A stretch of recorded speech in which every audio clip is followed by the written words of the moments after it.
bringing news that matters to you. You're watching the Bahamas Tonight Northern Edition. Welcome back. September 22nd is recognized as Character Day around the world. It is an international observance that began in New York. Today, several schools held assemblies on Grand Bahama to celebrate Character Day, and over at Hugh Campbell Primary School, the grade 6 students led the special assembly. 6th grade teacher Vashti Pickstock says character traits are now integrated into every lesson. We're teaching them all about first impressions and letting them know that the character traits tells people a lot about them, who they are, and how they portray themselves to the public. We prepared through using quotes. We sang True Colors. Of course, we put a twist on it. We had a few rappers. Students Madison DeVoe and Danila Hilton shared a little bit about what they learned about the importance of having a good character. Character is who you really are, and character you should not try to be someone else. And if you have your character, you should not try to be anybody else because God made you how He wants to make you. Good character traits refer to the attitude and behavior that makes up one's personality. Character traits is good for your attitude and behavior, so if you have a good behavior, you will have a good character. The plight of the Grand Bahama Children's Home weighing on the minds of many. Members of the United States Border Control team stopped by the home yesterday to present administrators with a special donation. Megan Shepard has more.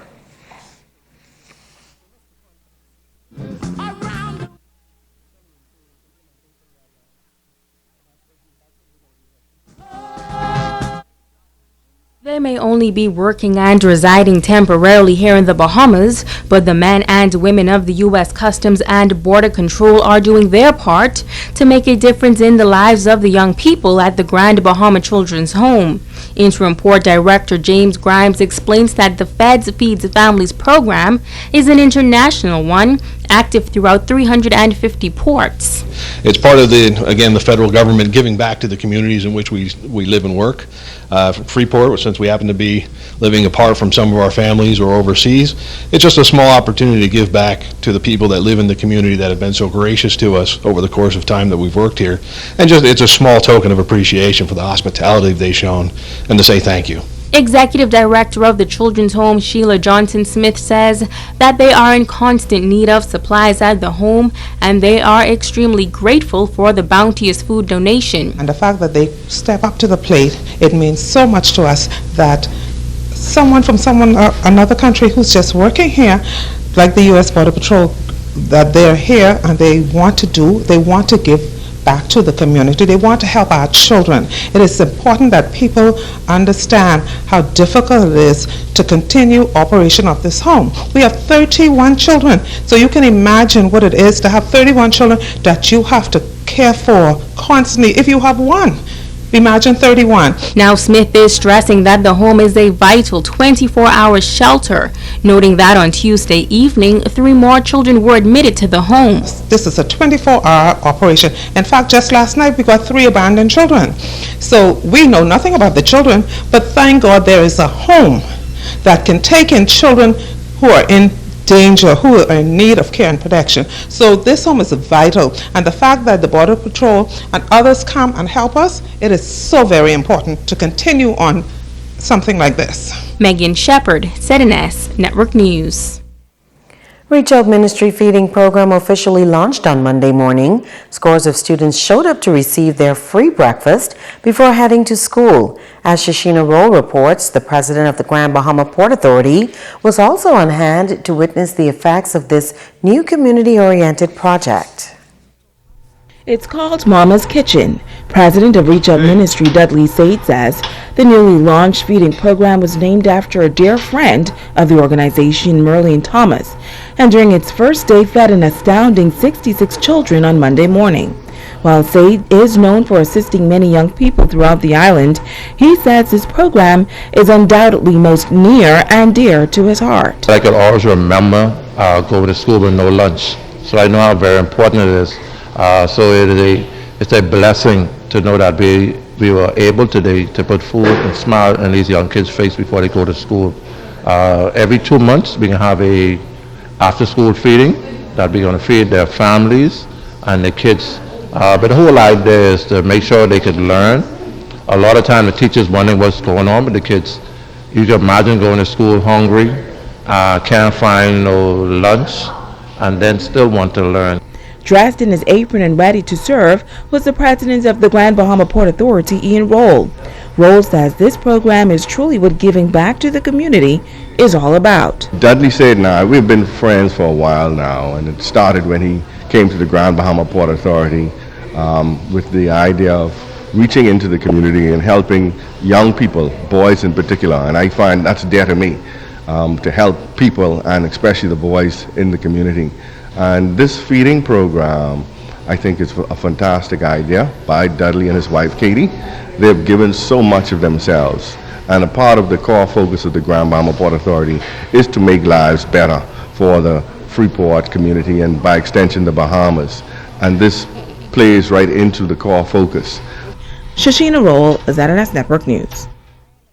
The Ministry of Tourism spearheading the annual Coastal Cleanup Day on Saturday. Senior executive at the Ministry of Tourism, Brooke Grant, says the Sustainable Tourism Committee does an excellent job at galvanizing support from the various organizations on Grand Bahama. She adds that the turnout shows that persons are community-minded on Grand Bahama and are working together for the common good, which is keeping Grand Bahama clean.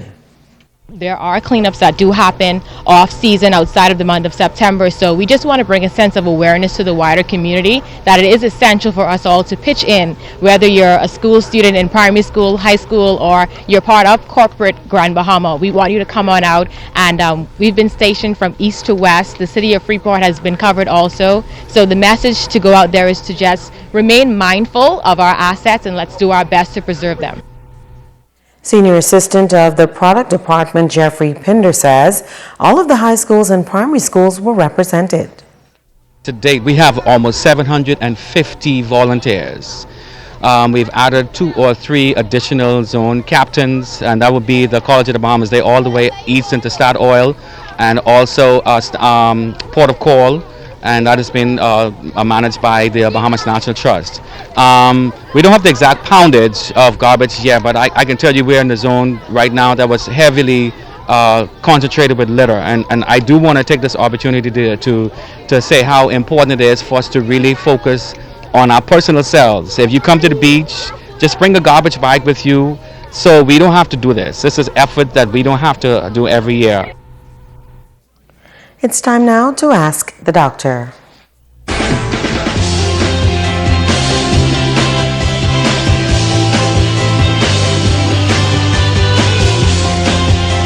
Hi and welcome.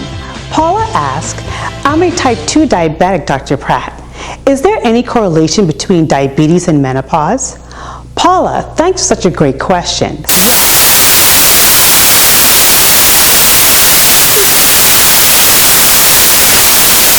Having her monthly kid.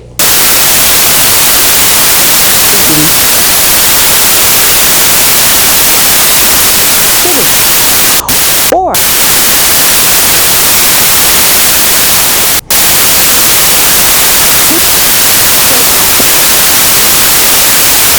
pause is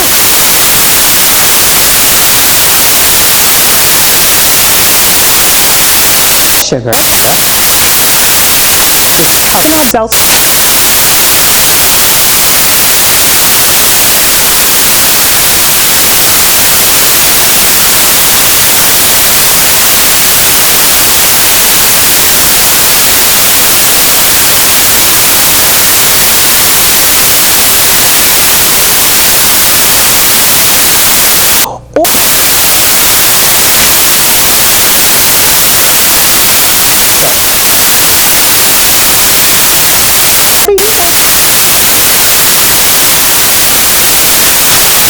Vegetables control.